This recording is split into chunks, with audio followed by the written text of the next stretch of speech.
We talk about the pay gap. We talk about the income gap. What about the orgasm gap? We wrote the Kama Sutra, but I think after writing it, India forgot about it.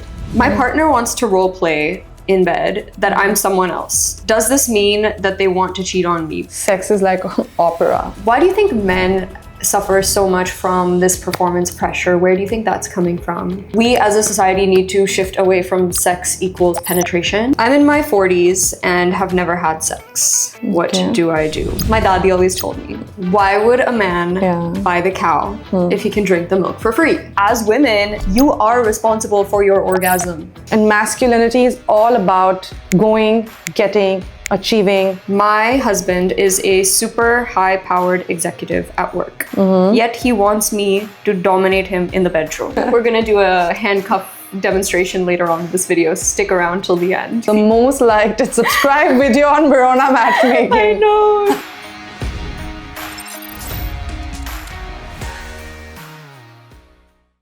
Welcome, Nikita. So thrilled you could be here today. Thank you for joining us. Thank you for having me. Yay! Before we get started off the bat, I just want to know, what are the biggest differences between men and women when it comes to how they approach sexuality and intimacy? Every person has their own meaning-making process and own script that they follow. We all are being told that this is how sex should be looked at, but to me, it could be safety, respect. To you, it could be freedom, creativity, exploration. So while we say that it is very gender specific, but I think it all boils down to intention and the context that we kind of set. But I mean, if we look at it from the genders, then yes, there is a slight difference. Men, they need very specific cues and triggers. It could be something visual. It could be like a thought that they may get without seeing anything. And they could feel that sense of arousal and desire. But for women, if they need to feel desire, it's not very spontaneous. It's responsive. So if someone's like kissing me on the neck or talking dirty to me, I'll just feel like more into that person. Absolutely. And that's when it goes from arousal to desire to feeling more. Orgasms. Let's talk about it. The big O. The big O. Okay. We talk about the pay gap. We talk about the income gap. What about the orgasm gap? There is a lot of data, a lot of studies that show that women come significantly less frequently than men. And how can we as a society address this gap in a concerted way? The only way you're going to be able to come to the big O specifically for women is understand my body, and my biggest sex organ is my brain. Yes. And the sexiest thing that you can do is check in with me. How does that feel? Do you feel good? Are you all right? Can I do more of that? Should I stop? If you can check in with your partner or whoever you're with, and you're able to understand their body, you're going to get closer to kind of bridging that orgasm gap. Amazing. Yeah. A lot of people feel like when you're in the heat of the moment, it's very unsexy to stop and ask for consent, you know? Yeah. If you're being wrapped up in this passionate moment and now I have to break it and say, oh, are you okay with this? Or can I move forward? How do we make consent sexy? How do we make it part of the hotness of what's going down? That's such a beautiful question. I think consent is just not spoken about while we are in the 21st century. Just because I've gone out on a date with you or I'm talking to you doesn't mean I give you the consent to jump into my pants, right? And similarly, it could work for partners as well, because when you're in a partnership or you're married, you're going to be trying different things and you will need consent there as well.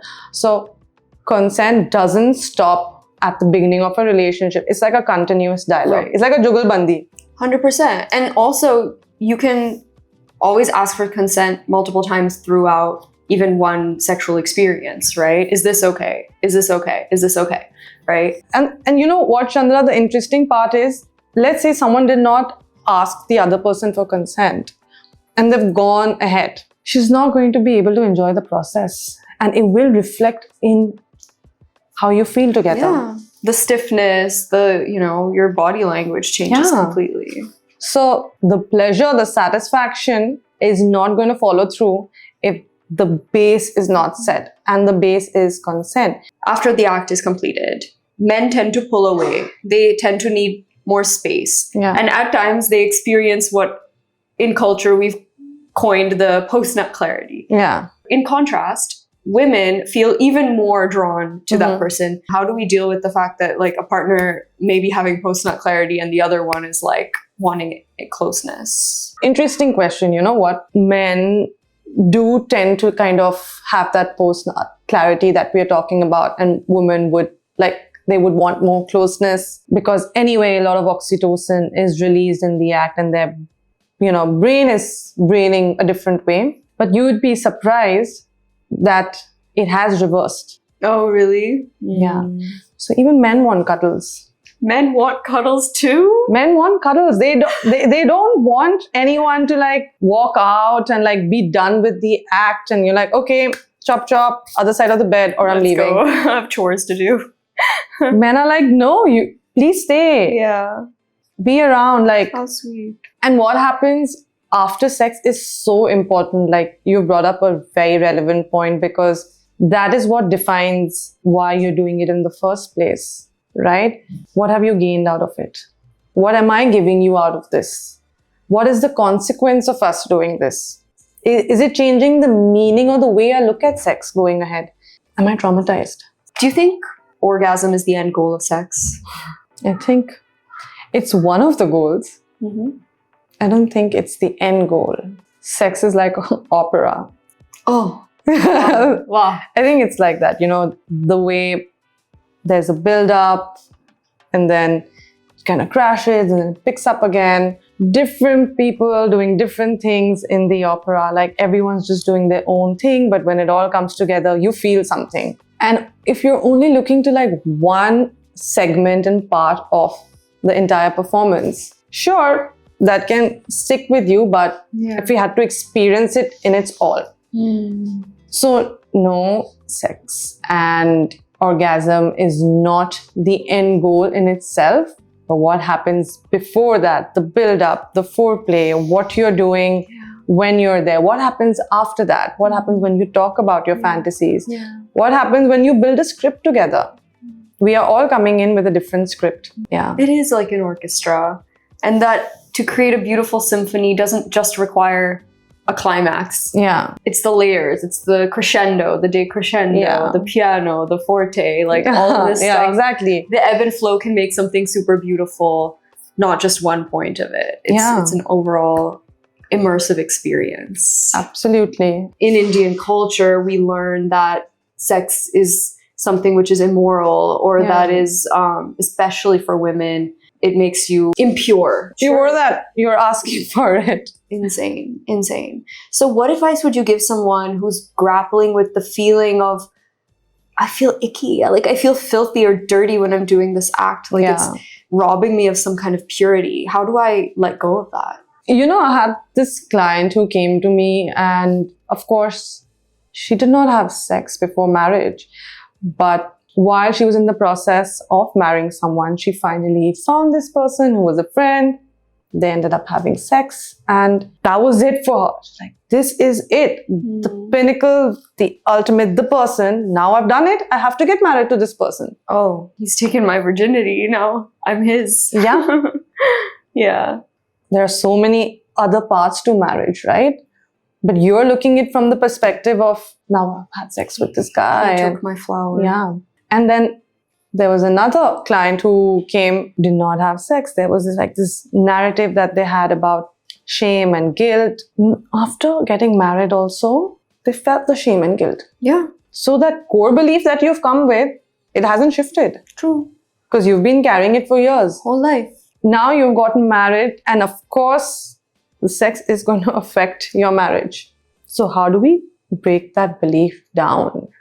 Again, the script needs to change. For sure. And the funny part is, like, we wrote the Kama Sutra, but I think after writing it, India forgot about it. And then they're like, oh my God, impure. Yeah.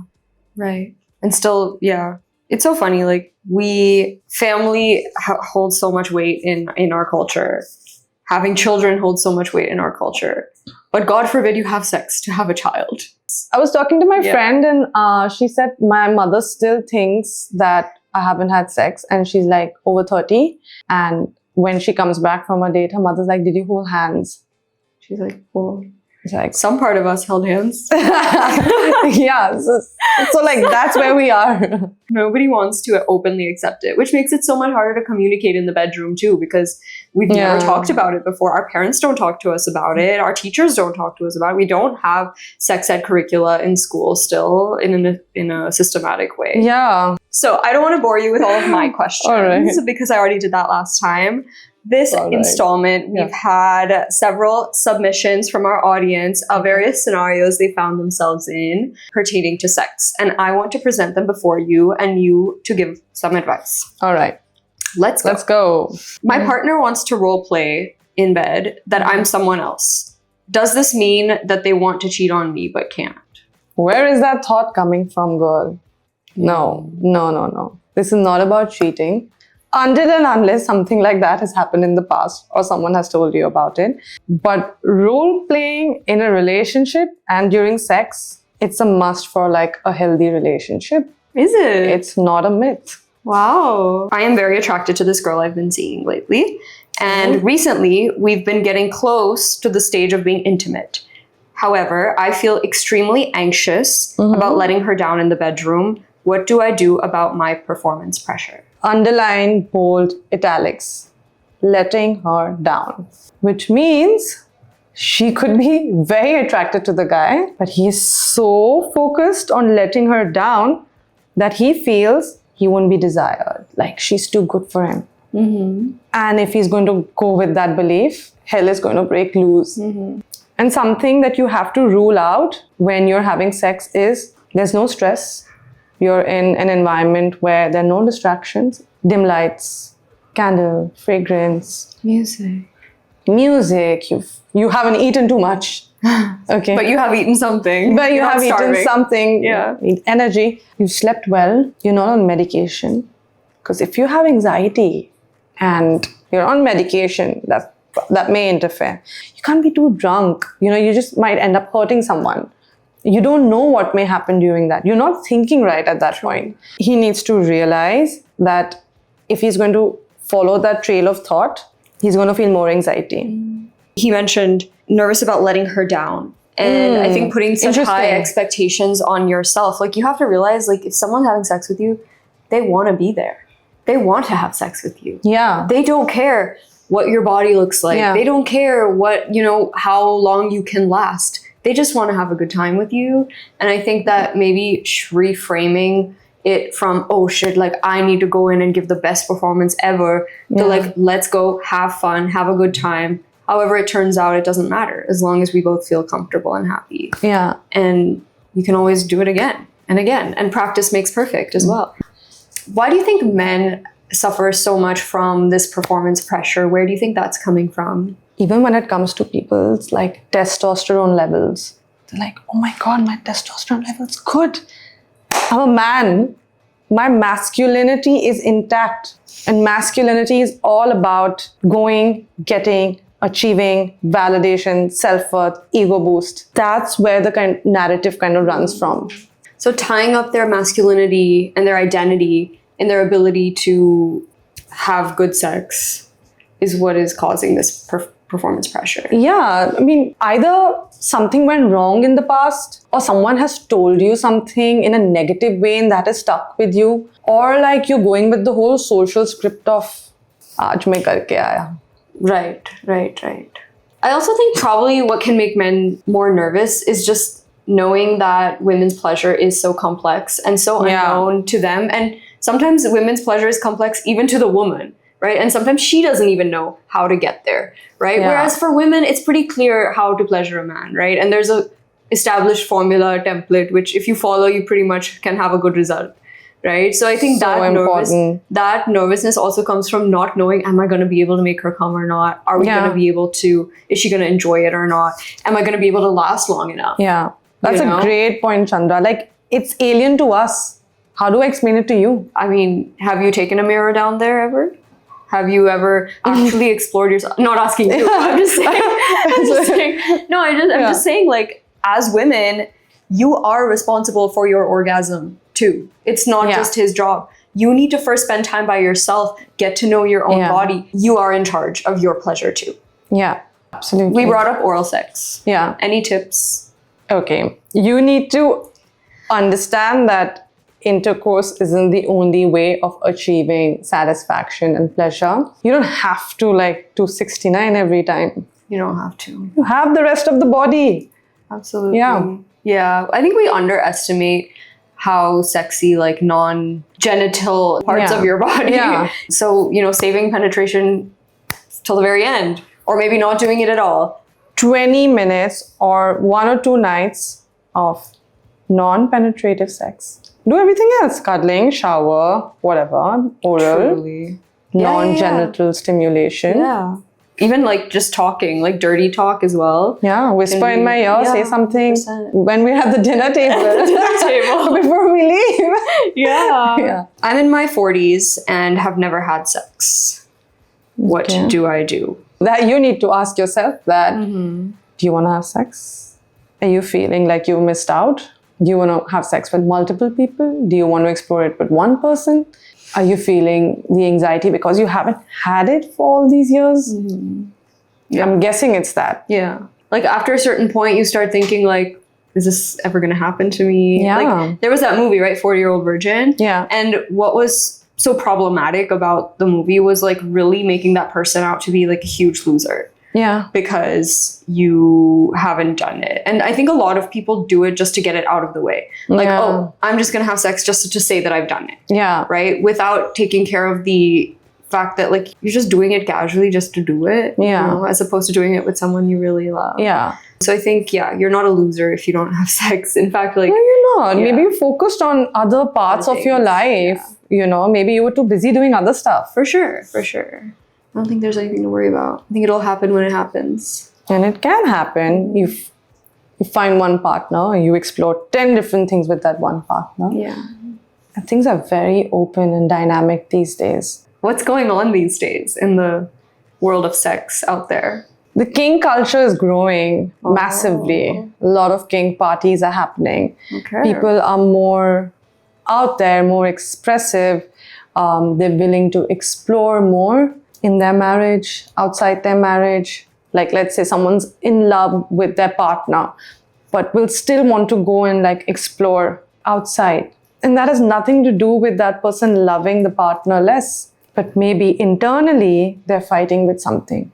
Maybe they feel like they're not good enough for the partner, or maybe they felt that they didn't have enough sex till their 40s or till their 30s, and now they want to explore, but they've gotten married. Oh shit. Ab kya kare? But I want to explore I want to be free. I want to let go. Yeah. So more models of relationships are coming up now. Like this maybe emotional monogamy, but sexual non-monogamy. Yeah. I think I've seen and heard stories about that as well. Yeah. Like however you define the bounds of faithfulness and trust and mutual respect. My husband is a super high-powered executive at work. Yet he wants me to dominate him in the bedroom. What might explain this? It's very simple. People who are in power have a lot of responsibility. They're doing, they're going, they're getting. And when they come to the bedroom, they actually just want the other person to take up that role, because they are like doing it all the time.